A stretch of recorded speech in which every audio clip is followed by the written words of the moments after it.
और कुर्स्क में रूसी वायुसेना की बमबारी। कुर्स्क में यूक्रेनी टुकड़ियों पर बम बरसाए। रूसी सुखोई 34 ने फैब बम बरसाए।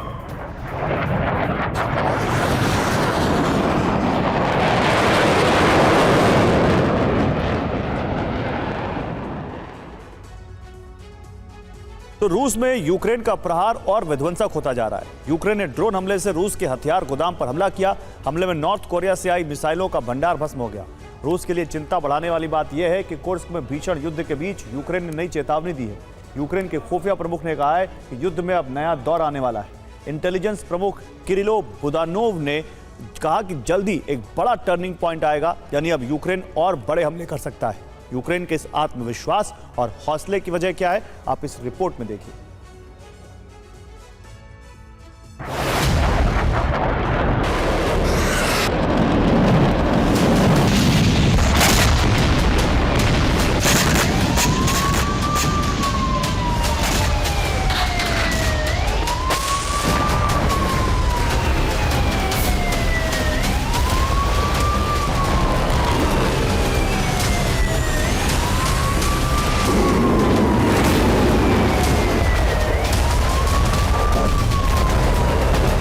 युद्ध के नए राउंड का ट्रेलर।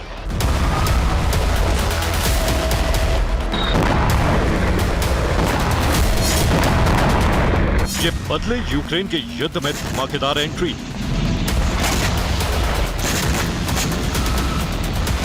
यूक्रेन ने अब तक दुनिया को जितना चौंकाया, उससे भी अधिक हैरानी होने वाली है।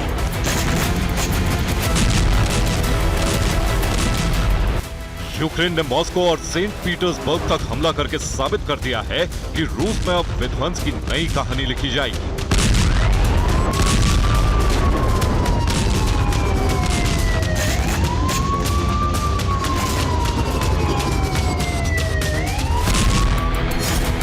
कुर्स्क में हमले से यूक्रेन ने इसका अभ्यास किया है। बेलगोरोद को पूरी तरह तबाह करने का मिशन जारी है। ब्रियांस्क समेत कई इलाकों में अभी और गोलाबारी होगी।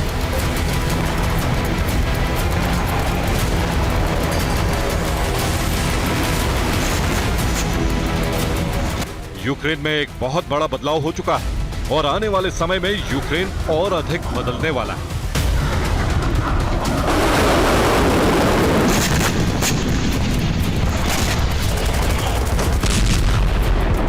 यही वजह है कि यूक्रेन ने एक बार फिर रूस को ललकारा है। यूक्रेन के खुफिया प्रमुख किरिलो बुदानोव ने इस वीडियो से रूस को चेतावनी दी है और कहा है कि युद्ध में बड़ा टर्निंग पॉइंट आने वाला है। युद्ध का नया दौर शुरू होने वाला है। बदलाव का वक्त बेहद करीब आ चुका है।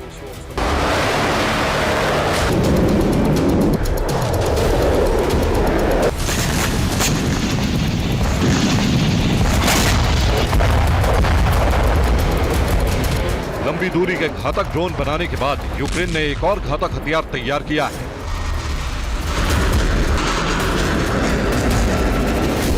यह हवा से बरसने वाले बम।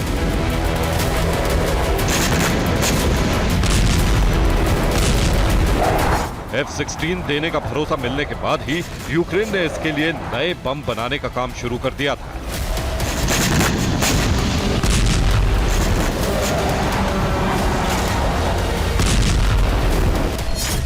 अब रूस की तरह यूक्रेन के पास भी ग्लाइड बम है। यूक्रेन के फाइटर जेट भी रूसी शहरों पर हमला करेंगे। यूक्रेनी जेट को बॉर्डर पार जाने की जरूरत नहीं पड़ेगी।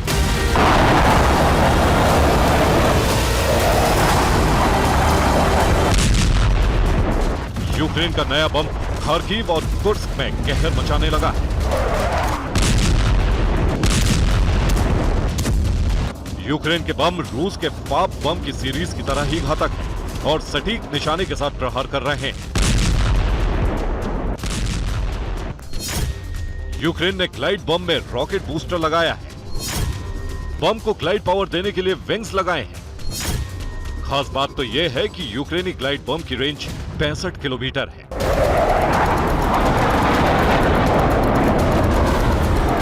यानी अब इतना तो साफ है कि सूमी और खार्किव जैसे इलाकों में उड़ रहे यूक्रेनी फाइटर जेट रूस की सीमा के 65 किलोमीटर के दायरे में आने वाले शहरों पर कहर बरपाने वाले हैं।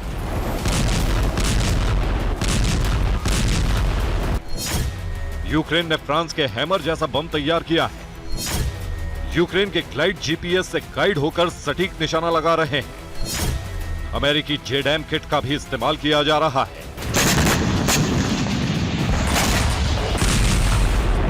यूक्रेन के पास भले ही रूस की तरह ताकतवर फाइटर जेट और बॉम्बर नहीं, लेकिन अब रूस जैसा घातक बम है और ताबड़तोड़ प्रहार का सिलसिला शुरू होने वाला है।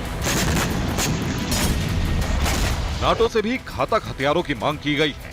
यूक्रेन रूस के उन बॉम्बर्स को नष्ट करना चाहता है जिससे यूक्रेन पर मिसाइलें दागी जा रही हैं। अब आपको वो हथियार दिखाते हैं जिसकी मांग नाटो से की जा रही है।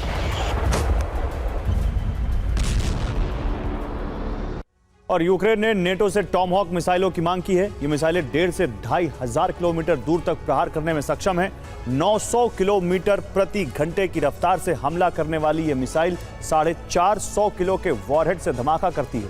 यूक्रेन इन मिसाइलों से रूस के उन एयरबेस को खत्म करना चाहता है जहां रूसी बॉम्बर्स तैनात हैं। ये तो यूक्रेन की मांग है, लेकिन फिलहाल स्वीडन से यूक्रेन को MIM-23 हॉक मिसाइलों की सप्लाई होने वाली है। ये जमीन से हवा में प्रहार करने वाली मिसाइलें हैं और इससे यूक्रेन का एयर डिफेंस मजबूत होगा। इसकी रेंज 45 से 50 किलोमीटर है, लेकिन रफ्तार बेहद तेज है। ये रफ्तार 2,950 किलोमीटर से हमला करने वाली मिसाइलें हैं। सॉलिड फ्यूल इंजन वाली मिसाइलों से एयरक्राफ्ट और दूसरी मिसाइलों को गिराया जा सकता है।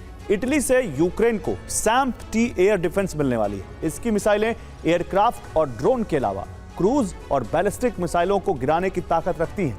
5,000 किलोमीटर प्रति घंटे की से भी तेज रफ्तार से ये मिसाइलें 100 किलोमीटर की रेंज में हमला करती हैं।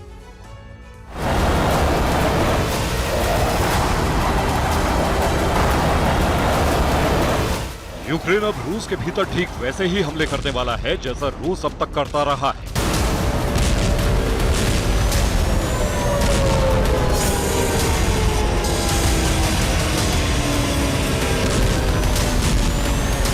रूस के कई तेल डिपो को भस्म किया जा चुका है। अभी ऐसी और तबाही होने वाली है।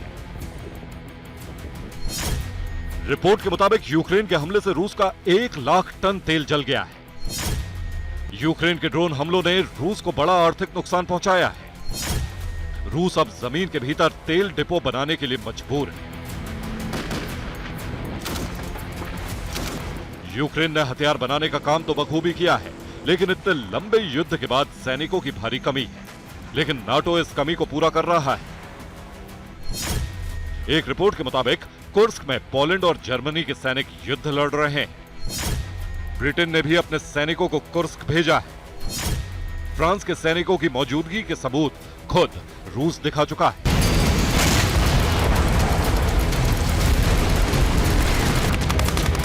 रिपोर्ट से जाहिर हो रहा है कि कुर्स्क में यूक्रेन अगर इतना कामयाब हुआ है तो इसके पीछे नाटो का बहुत बड़ा हाथ है। कुर्स्क में यूक्रेनी फौज का पुल नष्ट करने का अभियान जारी है। कुर्स्क में एक और पुल को ध्वस्त करने के बाद रूसी सेना की लाचारी और बढ़ गई।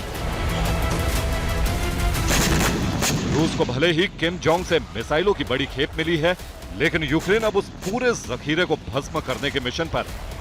रूस के वोरोनिच में एक हथियार गोदाम पर यूक्रेन ने हमला किया और इसमें नॉर्थ कोरिया से आई मिसाइलें नष्ट हो गई। रिपोर्ट के मुताबिक गोदाम में नॉर्थ कोरिया की N-23 मिसाइलों को रखा गया था। N-23 मिसाइलों की रेंज 900 किलोमीटर है।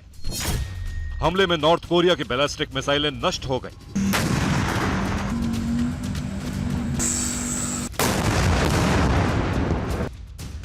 सैटेलाइट इमेज से पता चला है कि वोरोनिच में यूक्रेन के हमले के बाद कितनी भयंकर आग लगी और मिसाइलों की वजह से भयंकर धमाके हुए। बेलगोरोद में भी धमाकों का दौर जारी है। यूक्रेन ने एक बार फिर बेलगोरोद में भारी गोलाबारी की और ड्रोन से हमले किए। यूक्रेनी रक्षा मंत्रालय ने रूस को बहुत बड़े नुकसान का दावा किया है। रूस के कई टैंक और बख्तरबंद वाहनों को तबाह कर दिया गया है। लेकिन दुनिया को इंतजार अब उस भीषण जंग का है जिसका जिक्र यूक्रेनी इंटेलिजेंस चीफ ने किया है। माना जा रहा है कि नाटो देशों से हथियारों का बहुत बड़ा जखीरा आ रहा है और बर्फबारी शुरू होने के बाद आसमानी जंग शुरू होगी। रूस यूक्रेन की बिजली सप्लाई रोकने के लिए हमले करेगा, तो वहीं यूक्रेन भी रूस को इन सर्दियों में बहुत बड़ा जख्म देने के लिए तैयार है। Bureau report, TV9 Bharatvarsh.